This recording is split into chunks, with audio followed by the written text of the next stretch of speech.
ಯಾಕಂತಂದರೆ ವಿಧಾನಸೌಧದಲ್ಲಿ ಉತ್ತಮ ಶಾಸಕ ಪ್ರಶಸ್ತಿಯನ್ನು ಪಡೆದಿರುವಂತಹ ನಮ್ಮ ಟಿ ಬಿ ಜಯಚಂದ್ರ ಸಾಹೇಬರಿಗೆ ಮಂತ್ರಿ ಸ್ಥಾನ ಮಾಡ್ತಾ ಇಲ್ಲ, ಸಚಿವ ಸ್ಥಾನ ಕೊಡ್ತಾ ಇಲ್ಲ ಅನ್ನೋದು ಒಂದು ದುಃಖದ ವಿಷಯ ಆಗ್ತಾ ಇದೆ. ಯಾಕಂತಂದರೆ ನಮ್ಮ ಸಾಹೇಬರು ಯಾರ ಮೇಲೂ ಹೋಗಲ್ಲ, ಅವರು ತಾಳ್ಮೆಯಿಂದ ಇದ್ದಾರೆ ಅಂತ ಅಂದ್ಬಿಟ್ಟು ಇದನ್ನೆಲ್ಲ ಅವರು ಇದು ಮಾಡ್ತಾ ಇದ್ದಾರೆ ಅನ್ನೋ ಗೊತ್ತಿಲ್ಲ. ಬಟ್ ಡಿ ಕೆ ಶಿವಕುಮಾರ್ ಹೇಗೆ ಟ್ರಬಲ್ ಶೂಟರು ಅದೇ ಥರನೇ ನಮ್ಮ ಟಿ ಬಿ ಜಯಚಂದ್ರ ಸಾಹೇಬರು ಕೂಡ ಟ್ರಬಲ್ ಶೂಟರ್ ಆಗಿದ್ದಾರೆ.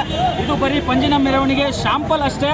ಇದು ಮುಂದಿಂದ ಇದನ್ನು ತಿದ್ಕೊಂಡು ಹೈಕಮಾಂಡಿಂದ ನಮ್ಮ ಸಾಹೇಬರಿಗೆ ಸಚಿವ ಸ್ಥಾನ ಕೊಡಬೇಕು. ಅಕಸ್ಮಾತ್ ಅದೇ ಮಿಸ್ ಆಯಿತು ಅಂದರೆ ಸಾಹೇಬರು ಮುಖ್ಯಮಂತ್ರಿ ಆಗೋಕ್ಕೂ ರೆಡಿ ಇದ್ದಾರೆ ಅಂತ ಒಂದು ಕೇಪಬಿಲಿಟಿ ಇದೆ ಅವ್ರಿಗೆ. 7 ಬಾರಿ ಗೆದ್ದಿದ್ದಾರೆ. 1978ರಲ್ಲಿ ಅವರು ರಾಜಕೀಯಕ್ಕೆ ಬಂದು ಯಾವುದೇ ಪಕ್ಷಕ್ಕೆ ಹೋಗದೆ ಕಾಂಗ್ರೆಸ್ ಪಕ್ಷದಲ್ಲಿ ಏಕೈಕ ವ್ಯಕ್ತಿ ಇರೋದು ನಮ್ಮ ಟಿ ಬಿ ಜಯಚಂದ್ರ ಸಾಹೇಬರು ಒಬ್ಬರೇ. ಹಾಗಾಗಿ ಈ ಪ್ರತಿಭಟನೆ ಇಲ್ಲಿಗೆ ನಿಲ್ಲಿಸಲ್ಲ.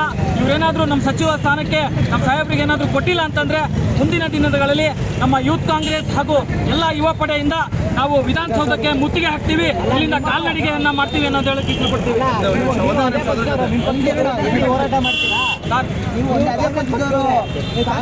ಸರ್, ಕಾಂಗ್ರೆಸ್ ಪಕ್ಷದವರೇನೆ ಎಷ್ಟೋ ಹೋರಾಟ ಮಾಡಿದ್ದಾರೆ, ಬೇರೆ ಬೇರೆ ಊರಿಂದ ಬಂದು ಇಲ್ಲಿ ಮಾಡಿದ್ದಾರೆ ಹೋರಾಟ. ನಮ್ಮ ಟಿ ಬಿ ಜಯಚಂದ್ರ ಸಾಹೇಬ್ರು ಕೇಳೋದ್ರಲ್ಲಿ ಏನು ತಪ್ಪಿದೆ? ಬೇರೆ ಸ್ಥಾನದಿಂದ ಇಲ್ಲಿ ಬಂದು ಕೇಳ್ತಾ ಇದ್ದಾರೆ ಸಚಿವ ಸ್ಥಾನ ಕೊಡ್ರಿ ಅಂತ. ನಮ್ಮ ಸ್ಥಳದ MLAಗೆ ಸಚಿವ ಸ್ಥಾನ ಕೇಳೋದ್ರಲ್ಲಿ ಯಾವ ತಪ್ಪಿದೆ? ಯಾವುದು ತಪ್ಪಿಲ್ಲ. ಇದು ನಿಮಗೆ ಎಚ್ಚರಿಕೆ. ಏನಾದರೂ ನಮ್ಮ ಟಿ ಬಿ ಜಯಚಂದ್ರ ಸಾಹೇಬರಿಗೆ ಸಚಿವ ಸ್ಥಾನ ಕೊಟ್ಟಿಲ್ಲ ಅಂದರೆ ಕಾಲ್ನಡಿಗೆ ಮೂಲಕ ವಿಧಾನಸೌಧದ ಮುಂದೆ ಮುತ್ತಿಗೆ ಹಾಕುವಂತ ಕೆಲಸ ಮಾಡ್ತೀವಿ ಅಂತ ಹೇಳಿ ಎಚ್ಚರಿಕೆ ಕೊಡ್ತಾ ಇದ್ದೀವಿ. ಸದ್ಯದಲ್ಲೇ ಮುಂದಿನ ತಿಂಗಳಲ್ಲಿ. ಅಂಜನ್ ಕುಮಾರ್, ಯುವ ಕಾಂಗ್ರೆಸ್ ನಗರ ಅಧ್ಯಕ್ಷರು.